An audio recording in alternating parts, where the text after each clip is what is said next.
Sisa umur hidupku ini, telah banyak waktu yang sia-sia, tak kulakukan kehendak Bapa. Sekarang saatnya takkan ku tunda membuktikan cintaku dengan nyata. Kerinduanku sebelum akhir hidupku melakukan yang Bapa ingini.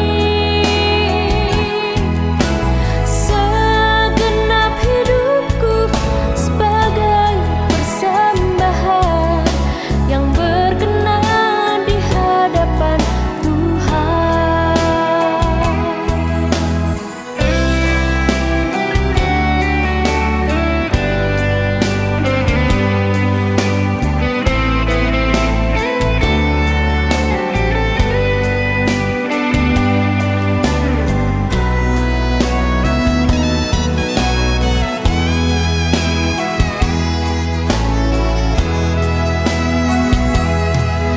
Telah banyak waktu yang sia-sia, tak kulakukan kehendak Bapa. Sekarang saatnya takkan ku tunda membuktikan cintaku dengan nyata.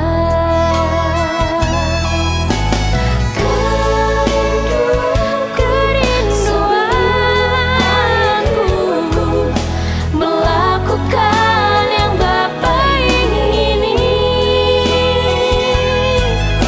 Segenap hidupku sebagai persembahan yang berkenan di hadapan Tuhan. Segenap hidupku sebagai persembahan yang berkenan di hadapan Tuhan.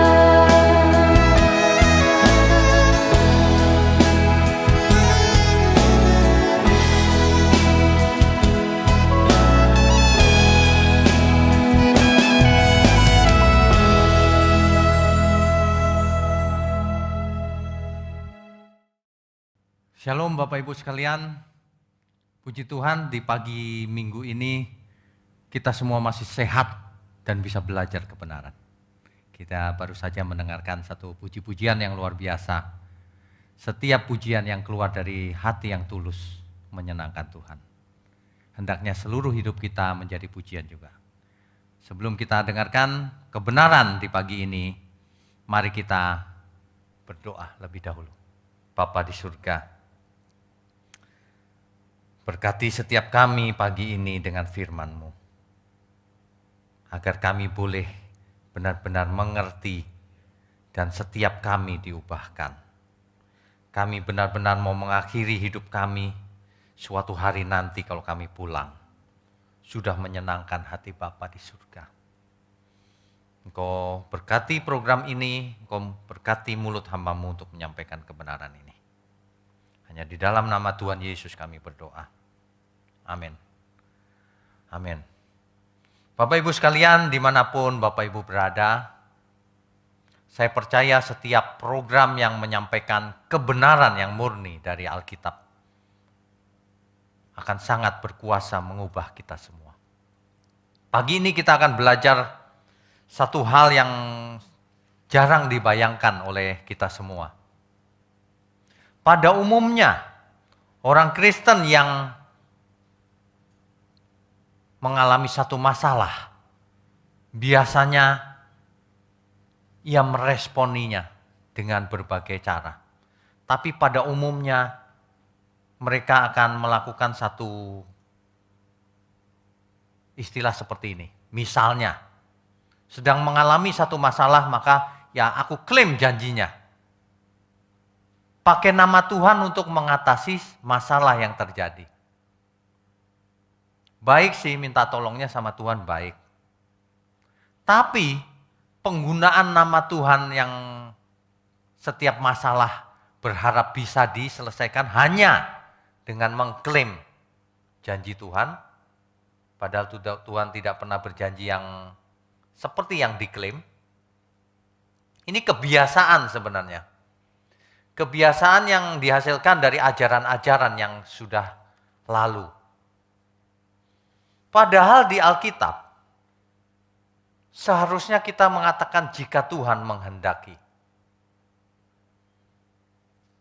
Tapi banyak orang lebih banyak yang mengatakan, aku klaim janjinya untuk mengatasi solusi masalah yang dihadapi. Tentu saja dua-duanya ada ayatnya, benar. Tapi tidak boleh kita memilih hanya satu ayat. Gara-gara ayat itu menyenangkan hati kita. Dua-duanya ada ayatnya benar, dua-duanya harus dipakai. Itu pun harus diperiksa konteksnya. Jangan asal mendengar sesuatu yang nyaman, lalu dikenakan pada diri sendiri. Ya, contoh kasusnya begini. Ada orang yang memilih-milih ayat. Ada ayat yang mengatakan mintalah kamu akan diberi. Maka ia minta segala sesuatu. Nah, ia tidak memeriksa konteksnya. Bapak Ibu sekalian dimanapun kita berada, kita sudah lama menjadi Kristen, sudah lama menjadi umat Tuhan. Hendaknya kita belajar cara membaca Alkitab dengan benar. Sebab ayat-ayat ini kalau dimengerti dengan benar itu suara Tuhan. Tapi kalau salah mengerti, itu bukan suara Tuhan. Jadi, kalau pengertiannya benar, barulah itu ayat-ayat suci. Kalau pengertian yang didapat itu tidak benar, yang tidak benar tentu manusianya tidak menjadi suci karena pengertiannya salah. Ya, coba kita ambil kasusnya ya, contohnya. Yohanes 14 ayat 13 sampai 14. Kita buka Yohanes pasalnya yang ke-14 ayat 13 dan 14. Ini termasuk ayat favorit yang suka dipilih-pilih oleh orang-orang yang suka memilih-milih ayat. Jadi tidak suka Alkitab mereka, hanya suka ayat-ayat tertentu. Oke, saya bacakan. Dan apa juga yang kamu minta dalam namaku, aku akan melakukannya, supaya Bapa dipermuliakan di dalam anak.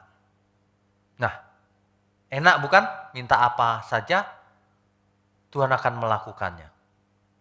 Ayat 14, jika kamu meminta sesuatu kepadaku dalam namaku, aku akan melakukannya. 2 kali loh Tuhan Yesus mengulangi kalimat ini. Artinya serius, Tuhan serius. Lah itu Pak ayatnya. Gitu. Tapi ingat, ayat ini tidak berdiri sendiri. Ada ayat-ayat sebelumnya, juga ada ayat-ayat sesudahnya. Kalau baca yang lengkap, harus mengerti konteksnya, supaya pesan Tuhan sampai ke kita dengan benar.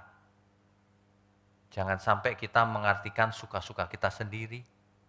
Coba apa yang dimaksud Tuhan dengan ayat tadi itu? Minta apa saja, aku akan melakukannya, kata Tuhan Yesus. Bapak Ibu kalau ditanya, minta apa? Coba. Yang dimaksud oleh ayat itu ya. Pasti jawabannya macam-macam. Yang belum punya jodoh, minta jodoh. Yang belum punya rumah, minta rumah. Yang lagi sakit, minta sembuh. Yang bisnisnya belum sukses, minta sukses bisnisnya. Yang pengen kaya, minta kaya. Boleh katanya. Ini semua katanya. Ya. Jadi kita harus memeriksa konteksnya. Kalau Tuhan bicara mintalah kamu akan diberi. Minta apa kira-kira? Apakah Tuhan sedang mengajari kita minta tas mewah? Minta rumah di bumi? Apa begitu kira-kira? Minta kaya raya? Minta bisnisnya omsetnya naik? Apa Tuhan ngajarin begitu? Tidak pernah ada di Alkitab seperti itu. Ya, jadi bertobatlah, jangan suka memasukkan ide sendiri ke dalam ayat Alkitab. Kita akan kehilangan pesan Tuhan yang sebenarnya. Ya, coba kita cek. Sudah pasti ini konteksnya bukan soal kekayaan duniawi. Sudah pasti. Tidak mungkin Tuhan memberikan kekayaan begitu saja tanpa ada tujuan. Ya. Mari kita periksa konteks dekatnya. Konteks dekat itu ayat-ayat yang sebelumnya dan sesudahnya. Ya. Coba apa kata Tuhan sebelum Tuhan mengatakan hal itu. Kamu boleh minta apa saja, nanti aku melakukannya. Jangan dipotong di sana. Coba kita baca satu ayat sebelumnya. Yohanes 14 ayat 12. Kita harus baca dengan teliti ya.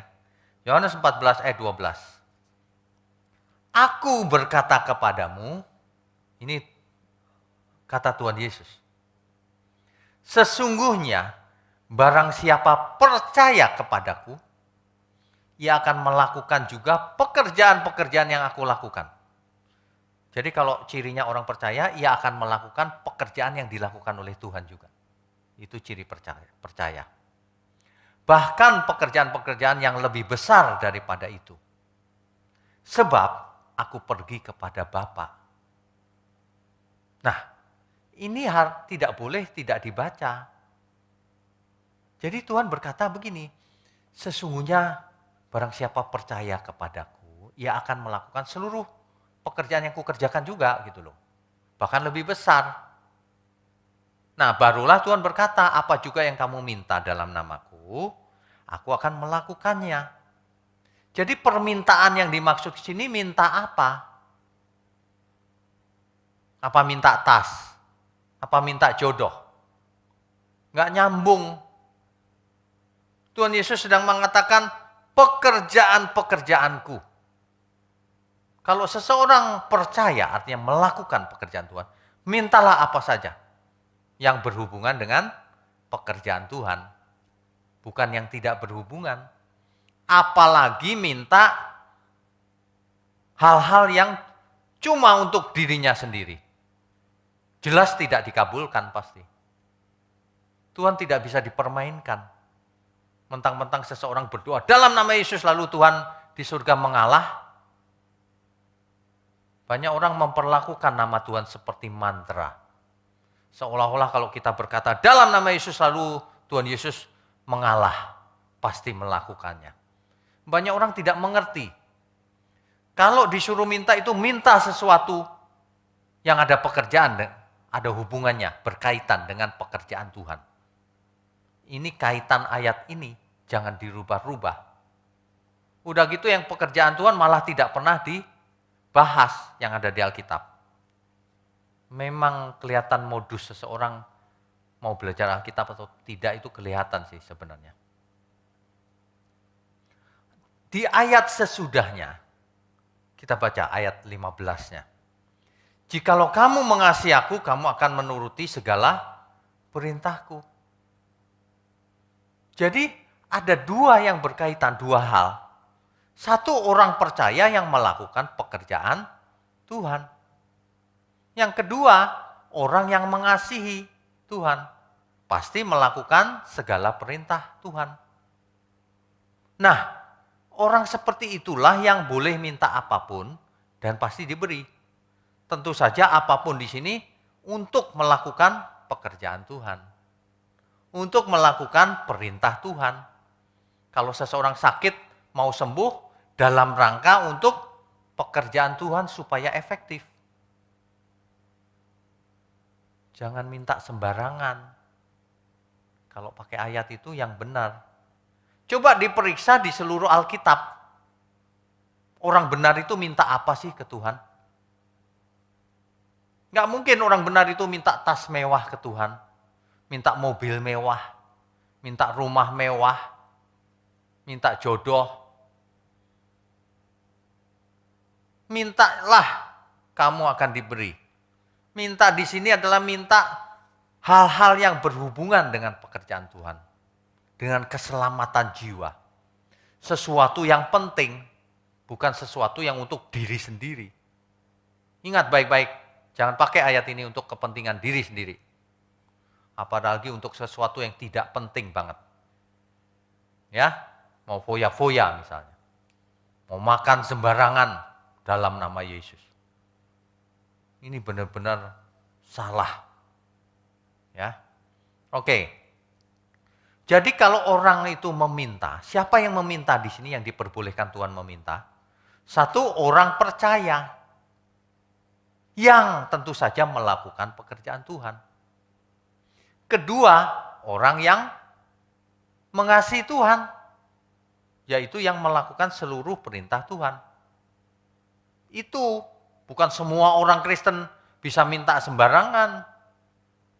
Kalau orang tidak percaya minta juga percuma. Gak percaya minta buat apa?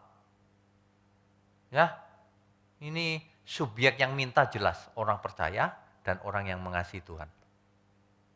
Yang kedua, apa sih yang diminta? Banyak orang salah berdoa. Oh, doa bisa salah ya Pak? Bisa. Makanya banyak orang berdoa puluhan tahun tidak diberi oleh Tuhan. Salah berdoa. Masa sih Pak ada yang salah berdoa?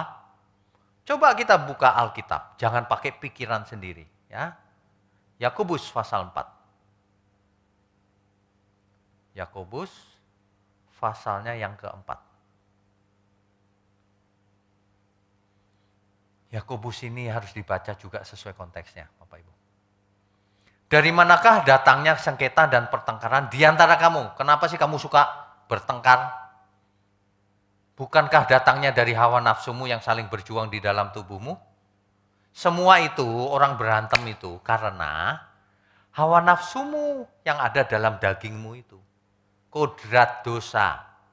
Ayat 2. Kamu mengingini sesuatu, tetapi kamu tidak memperolehnya. Lalu kamu membunuh. Biasa, masalah di dunia ini dimulai dari keinginan. Kamu iri hati. Keinginan, iri hati. Seperti Kain yang ditolak persembahannya oleh Tuhan. Habel diterima. Kain iri hati. Lalu membunuh Habel. Sama, zaman sekarang banyak orang iri hati. Itulah sumber dosa. Dosa sudah mengintip di depan pintu. Kalau kamu panas hatimu, nanti akal budinya sudah gak jalan tuh, karena hatinya panas. Hati-hati. Tetapi kamu tidak mencapai tujuanmu. Kamu panas hati, iri, tapi kamu tetap gak capai tujuanmu. Ya. Lalu kamu bertengkar dan kamu berkelahi. Kamu tidak memperoleh apa-apa karena kamu tidak berdoa. Ayat ketiga. Atau kamu berdoa juga, tetapi kamu tidak menerima apa-apa. Jadi jangan salah ya Bapak Ibu. Kalau doa pasti dapat. Tidak. Buktinya ini. Atau kamu berdoa juga sih, tetapi kamu tidak menerima apa-apa. Kenapa? Dijelaskan di ayat 3 ini. Karena kamu salah berdoa. Di mana salahnya? Dijelaskan juga. Sebab yang kamu minta itu hendak kamu habiskan untuk memuaskan hawa nafsumu. Kamu doanya salah. Kamu minta sesuatu yang untuk dirimu sendiri. Untuk memuaskan hasratmu itu. Minta rumah mewah, tas mewah. Apa saja diminta dalam nama Yesus. Gak sopan itu namanya. Menggunakan nama Tuhan Yesus untuk kepentingan diri sendiri. Kalau kita menggunakan nama Tuhan Yesus, kuasa Tuhan untuk kemuliaan Tuhan. Perhatikan baik-baik. Itu bedanya. Banyak orang berdoa tidak dijawab oleh Tuhan. Karena salah doanya. Ya. Jadi Paulus juga pernah berdoa untuk supaya sembuh dari duri dalam dagingnya. Tapi juga tidak diberi oleh Tuhan. Kenapa? Paulus tidak salah berdoa, tapi tetap tidak diberi. Kenapa? Karena duri dalam dagingnya itu berguna bagi keselamatan Paulus. Supaya Rasul Paulus tidak sombong, tidak angkuh. Ya. Jadi Tuhan itu lebih memikirkan atau fokusnya atau prioritasnya adalah keselamatan jiwa kita. Jadi tidak setiap yang kita minta diberi. Kalau yang setiap yang kita minta ada hubungan dengan keselamatan, pasti diberi. Ada amin? Bapak Ibu harus belajar ya. Kita semua harus belajar. Jangan suka-suka sendiri. Jadi kalau orang menginginkan barang-barang mewah, itu salah berdoa dia. Kalau orang berkata, aku pasti punya rumah di bumi, dia salah berdoa. Kalau seseorang penghasilannya sederhana, sudah tidak usah menginginkan rumah mewah, rumah di bumi, apalagi rumah mewah. Yang penting ada pakaian dan makanan cukup, kata Alkitab. Yang penting hidup kita harus menyenangkan Tuhan. Ya, kembali lagi ke menyenangkan Tuhan. Ada banyak ayat di Alkitab yang membahas tentang permintaan. Apakah selalu diberi? Apa permintaannya itu boleh apa saja? Apakah yang meminta boleh siapa saja? Nah, Bapak Ibu harus kembali ke Alkitab. Jangan dengarkan siapapun. Amin ya? Oke. Coba kita baca Matius 7 ayat 7. Matius pasal 7 ayat ke-7. Mintalah, maka akan diberikan kepadamu. Carilah, maka kamu akan mendapat. Ketuklah, maka pintu akan dibukakan bagimu. Enak kan? Enak. Siapa yang tidak mau? Semua juga mau. Tapi ingat, mintalah di sini tentu konteksnya minta yang baik. Kalau minta yang jahat gak diberi. Ya. Di situ dijelaskan ayat berikutnya. Karena setiap orang yang meminta menerima. Dan setiap orang yang mencari mendapat. Dan setiap orang yang mengetuk baginya pintu dibukakan. Perhatikan, semua firman Tuhan konteksnya sama. Mintalah, minta apa? Bukan barang mewah. Bukan minta di dunia ini, bukan minta kekuasaan. Ya. Maka kamu akan mendapat. Ketuklah, maka pintu akan dibukakan bagimu. Carilah. Coba carilah apa? Carilah harta dunia? Bukan. Kan ada ayat lain yang berkata, kumpulkan harta di surga, bukan di bumi. Jadi carilah di sini pasti bukan harta. Carilah, pasti hubungannya dengan keselamatan. Carilah kebenaran, carilah kekudusan hidup. Carilah pengertian yang benar. Pasti hubungannya itu. Kalau mau menafsir Alkitab begitu ya Bapak Ibu ya. Jangan suka-suka sendiri. Ada banyak ayat di Alkitab yang menjelaskan tentang meminta kepada Tuhan. Coba, Matius 9 ayat 38. Kali ini kita akan baca Alkitab kita, banyak sekali ayatnya. Jangan pernah baca Alkitab 1 ayat, 2 ayat. Yang banyak, makin bagus.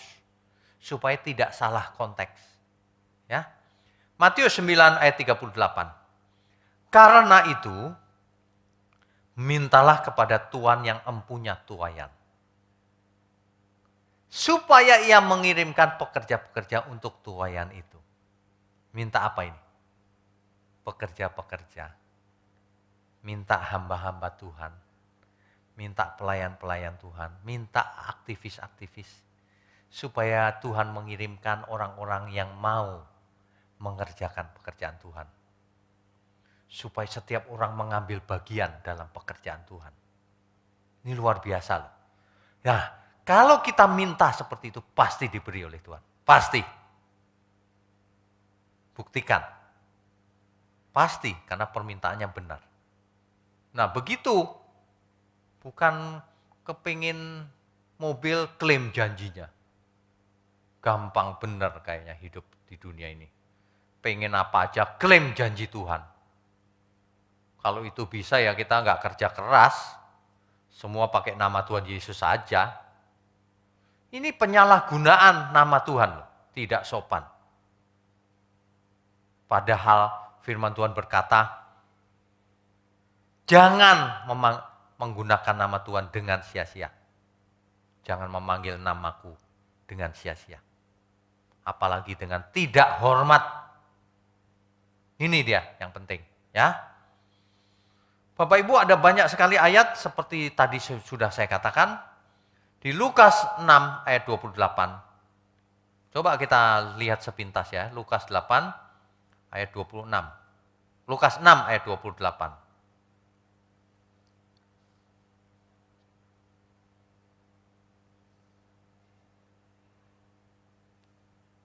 Lukas 6 ayat 28. Mintalah berkat bagi orang yang mengutuk kamu. Nah, kita harus meminta untuk orang lain.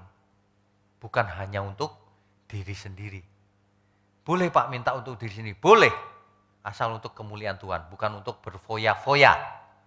Bukan untuk barang-barang duniawi yang memuaskan hasrat sendiri.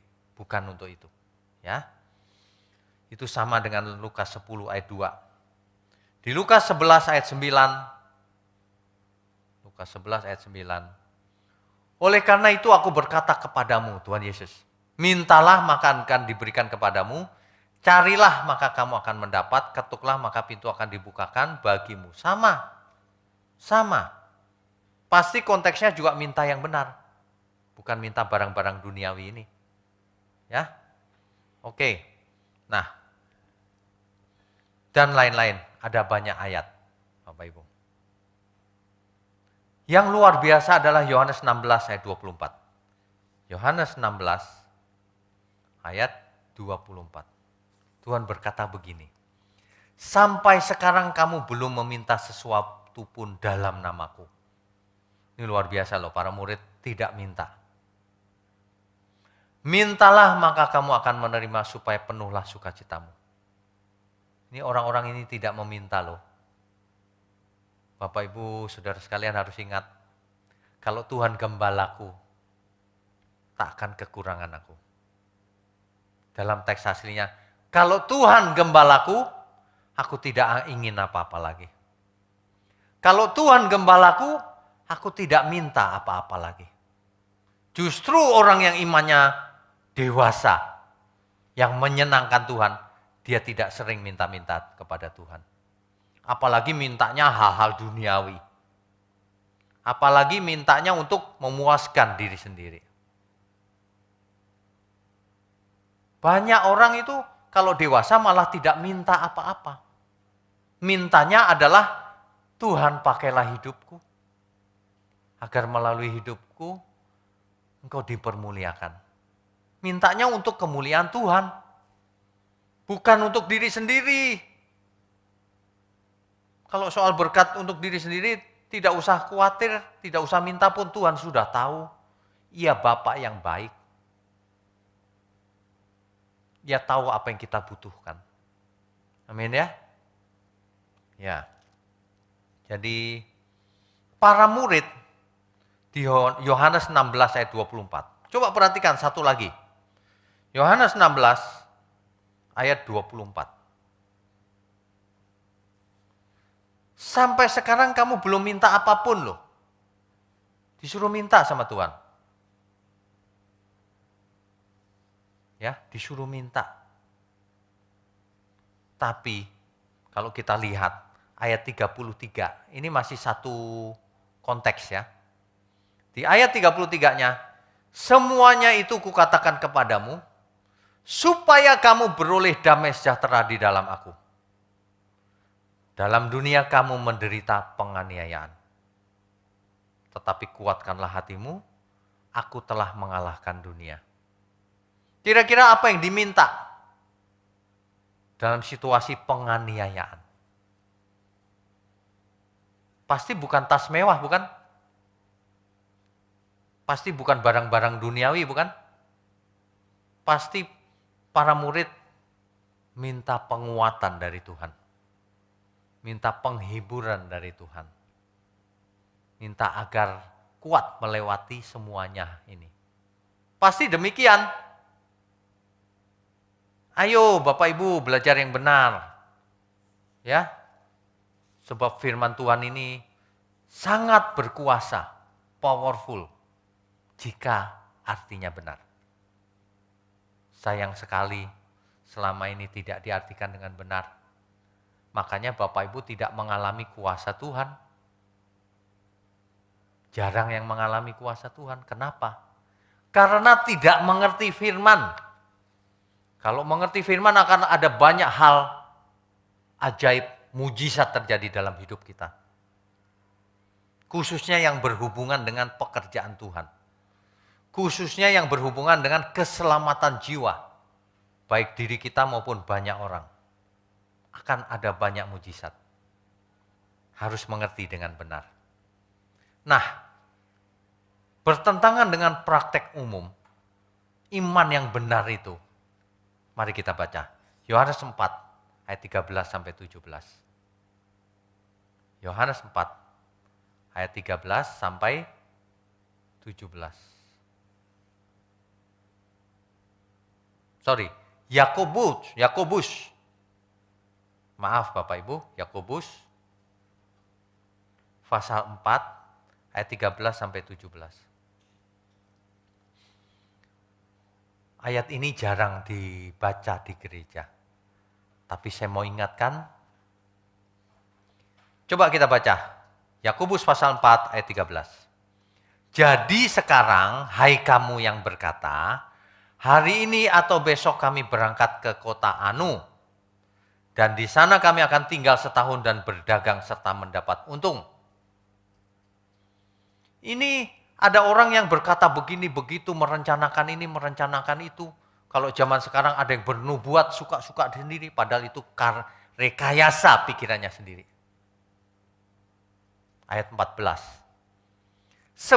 Sedang kamu tidak tahu apa yang terjadi besok. Kamu kan gak tahu apa yang terjadi besok. Apakah arti hidupmu? Hidupmu itu sama seperti uap yang sebentar saja kelihatan lalu lenyap. Ya, kamu jangan aneh-aneh. Mau buat ini, buat itu. Kalau pengkhotbah suka bernubuat padahal hasil pikirannya sendiri. Jangan aneh-aneh ya. Ayat 15. Sebenarnya kamu harus berkata, nah ini yang benar. Sebenarnya kamu harus berkata, jika Tuhan menghendakinya, kami akan hidup dan berbuat ini dan itu. Begitu harusnya. Jika Tuhan menghendaki, aku pasti lakukan. Nah, kuncinya ada di sana. Ayat 16. Tetapi sekarang kamu memegahkan diri dalam congkakmu. Dan semua kemegahan yang demikian adalah salah. Banyak orang membual. Bernubuat. Tapi nubuatnya tidak pernah terjadi. Itu tanda bahwa ia adalah bernubuat palsu. Kalau di zaman perjanjian lama, kalau ada orang yang berani bernubuat palsu, itu disebut nabi palsu. Dan nabi palsu pasti dihukum mati di perjanjian lama.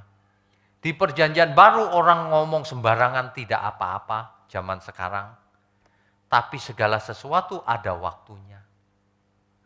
Tunggu tanggal penghakiman Tuhan. Tunggu nanti kau ditolak Tuhan. Kalau suka ngarang-ngarang sendiri. Enggak mendengar suara Tuhan, bilang pendengar. Cirinya gampang pembuktiannya. Apakah yang dilakukan itu benar terjadi atau tidak? Apakah itu untuk memuliakan Tuhan atau untuk supaya ngetop, supaya terkenal, supaya dikultuskan. Banyak orang itu sakit jiwa. Ingin mencari kemuliaan diri sendiri. Sakit jiwa. Padahal kalau kita diberi kesempatan dalam pekerjaan Tuhan, itu untuk kemuliaan Tuhan, bukan kemuliaan kita. Amin ya. Bapak Ibu ingat, hidup itu cuma satu kali. Untuk siapa hidup kita persembahkan. Jangan sampai untuk diri sendiri. Ayat ke-17. Diingat-ingat baik-baik. Jadi jika seorang tahu bagaimana ia harus berbuat baik, tetapi ia tidak melakukannya, ia berdosa. Ia berdosa. Kalau seseorang tahu sesuatu yang baik tapi ia nggak lakukan, ia berdosa. Kalau semua mendengar firman ini, mengerti, tapi tidak melakukannya, itu berdosa Bapak Ibu. Jadi apa yang kita mengerti harus kita lakukan. Inilah yang dilakukan oleh Tuhan Yesus juga. Ya. Coba kita baca Matius 26 ayat 39. Matius 26 ayat 39.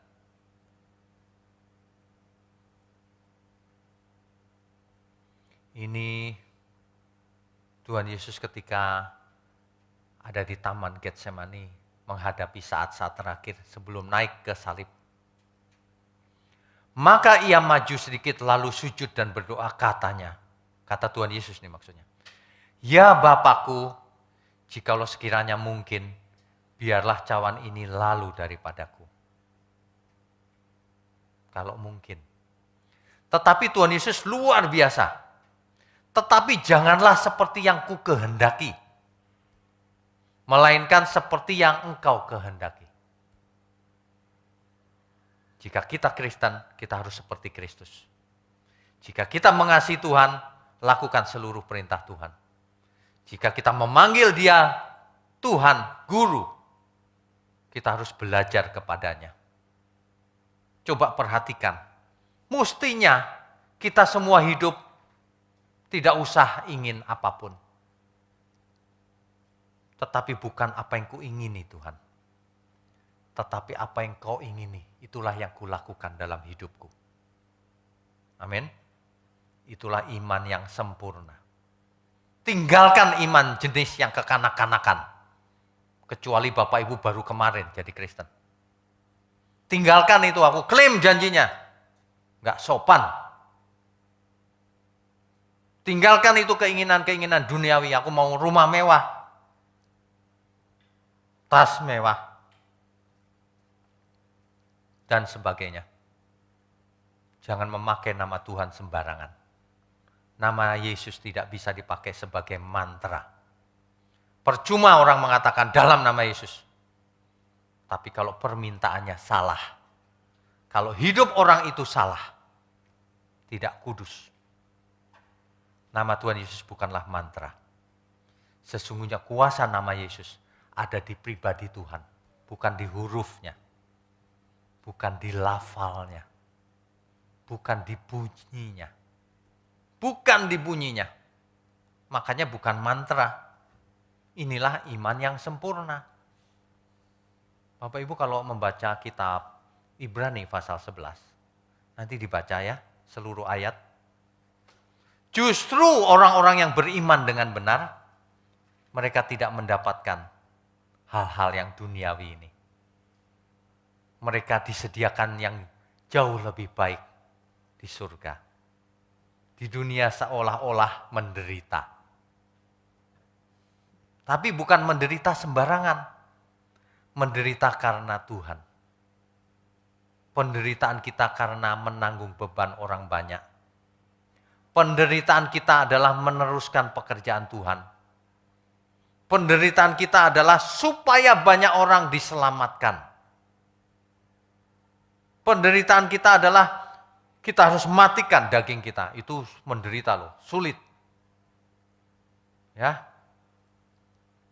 Di minggu pagi yang penuh berkat ini, Bapak Ibu, mari kita mengubah mindset kita. Menjadi seperti Tuhan Yesus. Bukanlah kehendakku yang jadi, tapi kehendak Bapakku yang di surga. Kita juga harus begitu. Bukan keinginanku Tuhan yang penting. Bukan kehendakku yang penting. Tapi keinginanmu, kehendakmu. Itulah yang prioritas utama. Itulah yang harus kami lakukan. Itulah bukti cinta kasih kami kepadamu Tuhan. Aku matikan manusia lamaku. Aku mau hidup baru. Sebab itulah iman yang benar. Ingat, jika Tuhan menghendaki, bukan jika aku menghendaki. Mulai hari ini, jangan banyak keinginan. Amin ya. Amin Bapak Ibu. Kiranya firman ini mengubah setiap orang yang mendengarnya. Yang berbahagia atau yang diberkati adalah orang yang tidak hanya mendengarnya, tetapi mengerti dengan benar dan melakukannya tentu saja. Orang yang seperti Tuhan Yesus adalah yang melakukan kehendak Bapa di surga. Kalau kita yang melakukan kehendak Tuhan. Amin ya Bapak Ibu ya. Setiap firman, setiap minggu kita sudah dengar. Lakukan. Jangan hanya direnungkan. Amin. Mari kita angkat tangan kita. Kita akhiri ibadah ini dengan menyambut segala berkat. Kami sambut segala berkat yang turun dari surga. Yang kami terima di dalam nama Bapa, Putra, dan Roh Kudus. Yang menyertai kami, baik kami hidup maupun nanti kami mati dan dibangkitkan. Sampai selama-lamanya. Haleluya, puji Tuhan. Semua yang percaya katakan, amin. Mari kita bangkit berdiri bersama-sama malam hari ini. Rayakan kemenangan yang Tuhan sediakan bagi setiap kita.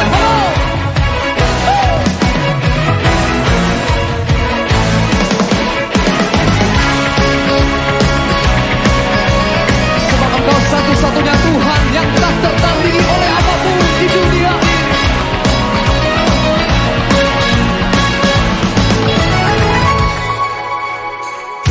Pada siapa kau bandingkan perbuatannya yang heran? Tak ada kerajaannya yang terbesar, tak akan tergoyahkan. Semua musuh pun gemetar mendengar namamu Tuhan. Seorang kemenangan,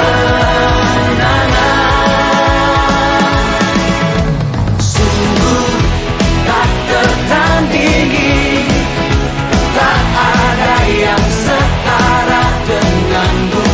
Hanya Yesus Tuhanlah yang terhebat, jauh melebihi dari penguasa di dunia.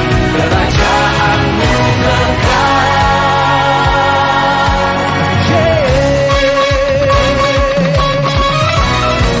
Haleluya. Pada siapa kau bandingkan perbuatannya yang heran? Nyatakan. Tak ada kerajaannya yang terbesar, tak akan tergoyahkan. Semua musuh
sekarang.